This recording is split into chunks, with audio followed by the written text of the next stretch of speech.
সরস্বতী পুজোর ইমোশন ছোটবেলা থেকেই আমার কাছে খুবই স্পেশাল। আগের দিন বাজার থেকে পছন্দ মতো ঠাকুরের মূর্তি কেনা, তারপর ভিড় ঠেলে দশকর্মার দোকানে প্রায় অনেকক্ষণ দাঁড়িয়ে পুজোর সব সামগ্রী কেনা। তারপরে হচ্ছে যে ছোট থেকেই শুনে আসছি যে ফুল ছাড়া মায়ের নাকি পুজো অসম্পূর্ণ, তাই ফুল ভোগ দিয়ে তবেই সেই ফল আহার করা, সব কিছু ছিল খুবই মজার।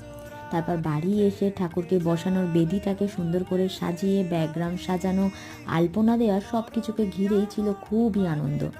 আর সকালবেলা তাড়াতাড়ি ঘুম থেকে উঠে মা বাবার হাতে হাতে সাহায্য করে পুজোর জোগাড় করা, তার সাথে তো রয়েছে আমাদের বাড়ির অতি স্পেশাল গোটা সেদ্ধ রান্না।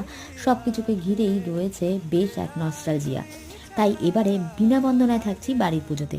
3 বছর পর আবারও থাকছি পুরনো স্থানে। আর আমার বাড়ির পুজো এবং গোটা সিদ্ধ পুরো রেসিপি এবং ভিডিও থাকছে আমার চ্যানেলে, তাই দেখতে হলে চ্যানেলটিকে অবশ্যই কিন্তু সাবস্ক্রাইব করে দিয়ে যেতে হবে। টাটা।